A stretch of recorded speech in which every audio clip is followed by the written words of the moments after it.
नमस्कार, आपने देखना शुरू कर दिया है आई इंडिया और मैं हूं डॉक्टर पंकज सिंह कौर। और अयोध्या के हर रंग से आई इंडिया रूबरू करा रहा है। और यहाँ पर जब मैं पहुँचा तो मीडिया की जो गैलरी है, सेंटर है, उसमें हमें खास पत्रकार मिले। वो पत्रकार जब 6 दिसंबर 1992 को जब ढांचा गिरता है तो उसके प्रत्यक्षदर्शी होते हैं। उस समय भी उन्होंने रिपोर्टिंग की और उससे पहले भी रिपोर्टिंग उन्होंने की। एक जानी मानी शख्सियत फैजाबाद की राजेंद्र सोनी जी, जो वरिष्ठ पत्रकार हैं, उन दिनों आज अखबार में हुआ करते थे। तो इससे बेहतर और कौन बता सकता है कि क्या कुछ अयोध्या में हुआ था आज, क्योंकि उत्सव मनाया जा रहा है। और वो बीज जो 6 दिसंबर 1992 को बोया गया था, आज लोग अनुभूति महसूस कर रहे हैं, खुश हो रहे हैं कि श्री राम आ रहे हैं। तो सर, पहले तो आपका बहुत बहुत स्वागत है। जी धन्यवाद। राजन जी, जानना चाहेंगे कि उन दिनों की बात हर कोई जानना चाहता है कि 6 दिसंबर 1992 को क्या कुछ हुआ था और आप उस समय कहाँ थे, और उससे पहले की भी रिपोर्टिंग बताइए और उसके बाद आप क्या कुछ देखा था आपने। देखिए, पहले तो आपको मैं ले चलूँगा ठीक 6 दिसंबर की सुबह। 6 दिसंबर की सुबह समाचार संकलन की जो एक अपनी प्रक्रिया थी, एक सोच थी, एक विचार था, उसके तहत हम विवादित ढांचे के पिछले हिस्से में पहुंचे थे। जब मैं वहां पहुंचा पिछले हिस्से में, तो खुफिया विभाग के लोग वहां पर मौजूद थे।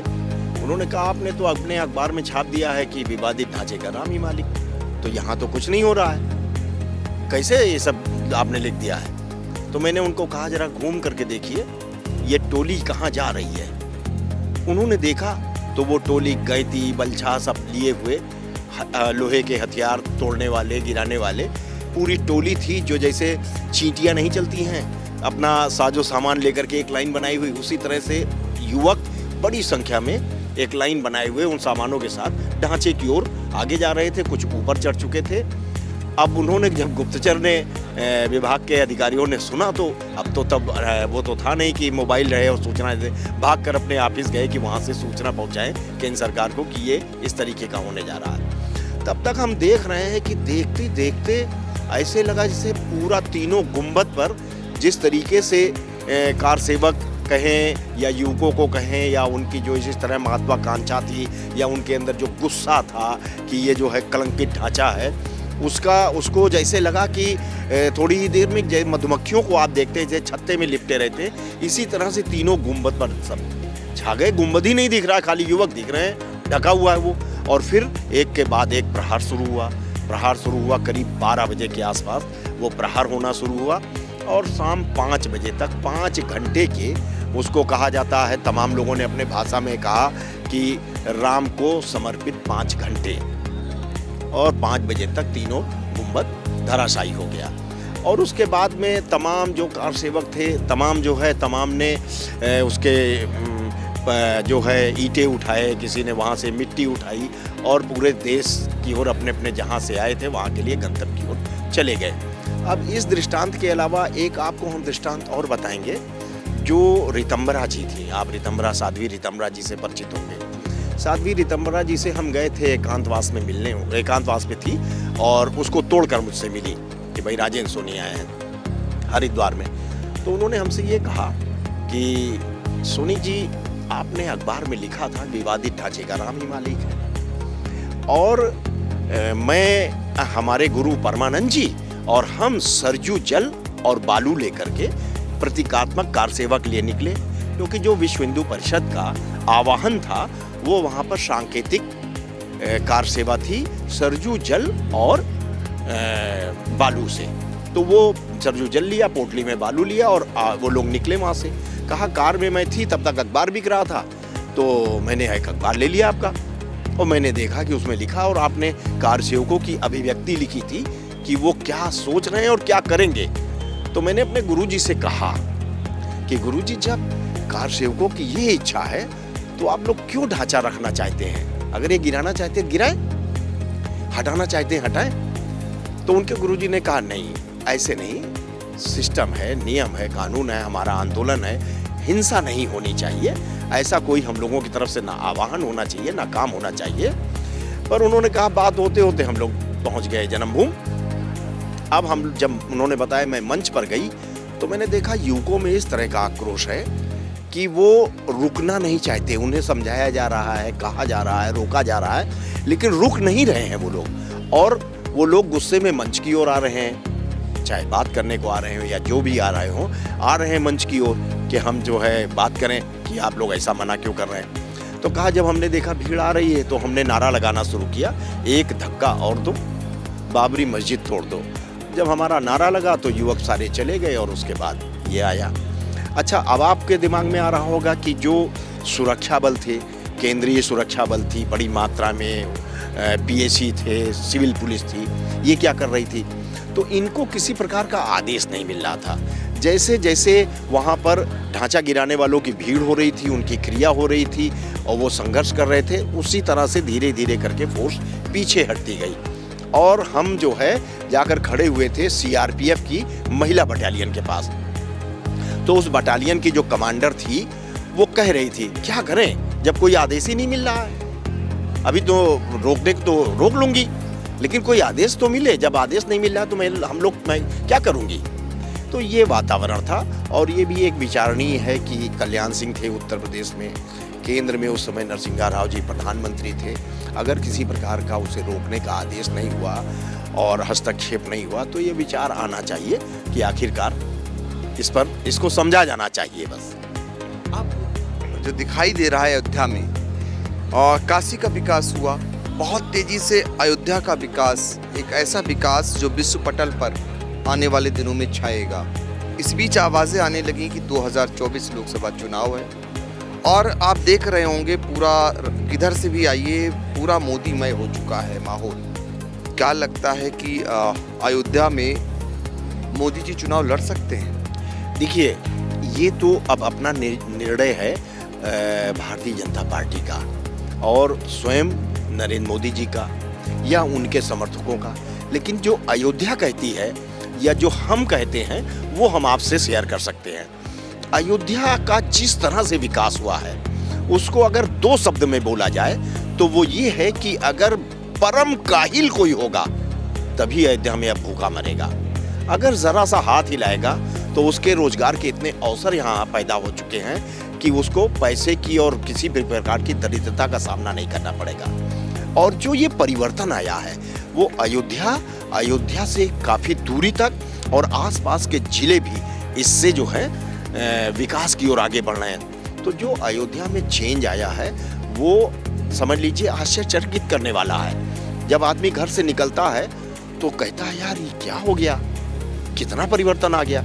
तो जो ये परिवर्तन आया है और जो विकास हुआ है, जो अयोध्या के रहने वालों के लिए गर्व का विषय हुआ है, तो अयोध्या वासी, चाहे मैं हूँ चाहे कोई भी अयोध्या वासी है, हर एक के अंदर ये पैदा हो गया है कि काश मोदी जी यहाँ से प्रत्याशी होते तो हम उनका कर्ज उतार पाते। देखिए, बहुत बड़ी बात निकल करके आ रही है, क्योंकि आपने उन दिनों जो संभावना जताई थी वो सच साबित हुई। अब अयोध्या वासी क्या सोचते हैं, क्योंकि आप यहाँ कड़कड़ में बस चुके हैं, लंबे समय से पत्रकारिता करते आ रहे हैं और अब आपका कहना है कि अयोध्या वासी ये सोच रहे हैं कि मोदी जी अगर चुनाव लड़ें तो उनका कर्ज वो उतार सके काश। ऐसी भावना बनती जा रही लोगों में, क्योंकि यहाँ के लोगों के लिए आने वाले समय में एक ऐसी ये नगरी बन चुकी है जो अब उन्हें कहीं बाहर जाने की ज़रूरत नहीं पड़ेगी, वहीं यहीं पर वो फलेंगे और फूलेंगे। एक चीज़ और राजेंद्र सोनी जी जानना चाहेंगे कि उस समय का कोई रोचक किस्सा बताइए। आपकी एक फोटोग्राफ भी है जिसमें तमाम प्रमुख नेता हैं, नरेंद्र मोदी जी भी दिखाई दे रहे हैं, मुरली मनोहर जोशी भी दिखाई दे रहे हैं और उसमें आप भी नज़र आ रहे हैं। वो क्या है, कब वो आए थे या कहाँ पर आप खड़े हैं, क्या उसमें चल रहा था उस समय? देखिए, 14 जनवरी 1992 की ये फोटोग्राफी है और राम जन्मभूमि का वो समय परिसर था, ढांचा मौजूद था। और जब 23 जनवरी 1949 को रामलला प्रकट हुए थे तो उस समय से एक समिति जो है लगातार हर साल रामलला का प्राकट्य महोत्सव 9 दिवसीय मनाती रही है। 14 जनवरी 1992 को 5 दिन के अंतर पर 5 दिन के लिए रुक गया था कार्यक्रम और फिर 14 जनवरी को हुआ था। नहीं तो वो जो शुभ मुहूर्त होता है उस हिसाब से 8 या 9 जनवरी को संपन्न हो जाना चाहिए था। तो वो जो 14 जनवरी को हुआ, उस समय संयोग ही ये था कि एकता यात्रा जो कन्याकुमारी से कश्मीर के लिए भारतीय जनता पार्टी ने निकाली थी आतंकवाद के विरोध, और उसमें ये था कि 26 जनवरी को कन्याकुमारी पहुंच करके तिरंगा झंडा लाल चौक में फहराना था, जिसे फहराया भी गया। उससे पहले ये पड़ाव जब अयोध्या से गुजरा है, तो चूंकि प्राकट्य महोत्सव था, तो उसमें ये जो यात्रा थी एकता यात्रा, इस यात्रा के देख रेख में मुरली मनोहर जोशी जी के राष्ट्रीय अध्यक्ष थे उस समय भाजपा, उनकी देख रेख में था, और संचालन कर रहे थे नरेंद्र मोदी जी। तब कौन जानता था कि आज ये प्रधानमंत्री होंगे या भविष्य में मुख्यमंत्री होंगे। तो उन्होंने वहाँ पर मतलब विधिवत पूजा किया, अर्चना किया। तो उनके हाव भाव में भाव भंगिमाएं जिसे कहा जाता है, जो एक एग्रेसिव जो वहाँ का स्वभाव दिख रहा था, जैसे लग रहा था कि ये मतलब रामलला के प्रति बड़ा समर्पित भाव है इनके अंदर, बड़ा लगाव है और ये कुछ कर गुजरना चाहते हैं। तो अनायास एक प्रश्न बन जाता है वहाँ पर कि भाई अब अगला क्या प्रोग्राम है आपका, अब अगला अयोध्या में क्या करेंगे आप, रामलला के लिए क्या करेंगे। तो उस पर तो उन्होंने एक बार में जवाब दे दिया, भाई अब तो अयोध्या तब आएंगे हम जब राम मंदिर निर्माण की सारी बाधाएं दूर हो जाएंगी और निर्माण शुरू होगा। और हुआ यही। आप देखिए कि वो भूमि पूजन के लिए आए थे, तब के बाद दोबारा आज जो जिस तरीके से महोत्सव यहाँ जैसा नज़र आ रहा है अयोध्या में, जब वो विवादित ढांचा गिराया गया, तो कितने दिन तक क्या यहाँ के अयोध्यावासी सशंकित भी रहे? देखिए, जब तक संघर्ष चला तब तक कुछ न कुछ तो अयोध्या वासियों के लिए अंकुश रहता था। लेकिन जो आशंकित की बात आप कर रहे हैं, और अगर इस बात को सोच रहे हैं कि कोई सांप्रदायिक वातावरण या कोई झगड़ा, तो अयोध्या के लोगों में कभी ऐसा नहीं रहा। यहाँ हिंदू और मुसलमान हमेशा मिलकर रहे, प्रेम व्यवहार से रहे। अगर कोई ऐसी हिंसात्मक स्थितियाँ हुई तो बाहर के लोगों ने आकर के किया, और यहाँ के लोग उस समय प्रतिबंधों से और सब चीज़ों से जरूर परेशान थे। लेकिन जितनी उनको परेशानी उस समय हुई है, आज के समय में वो सूद ब्याज समेत वापस हो गई है।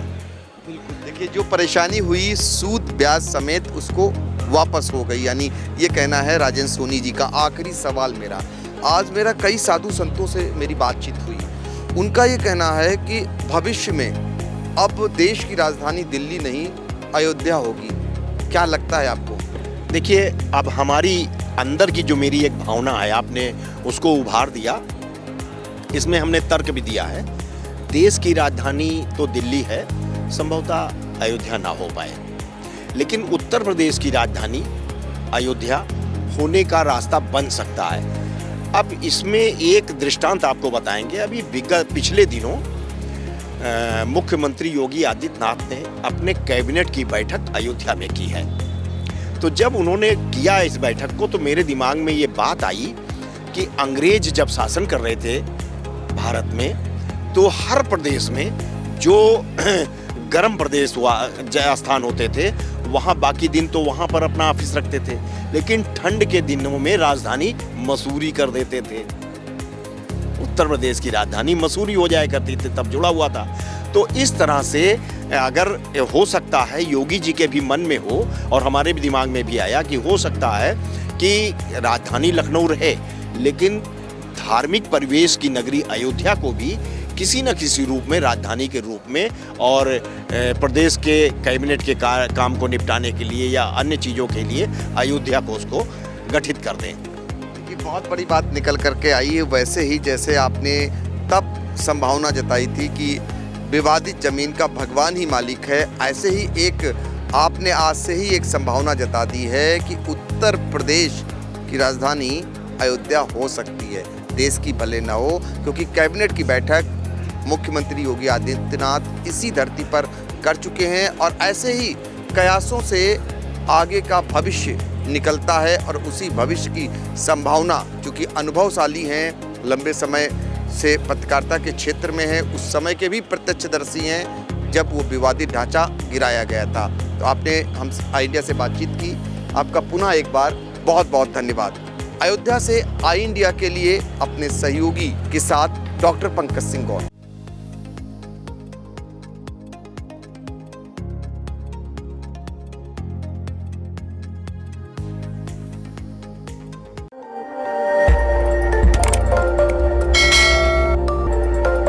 खबर आपकी, नजर हमारी। देखते रहिए आई इंडिया।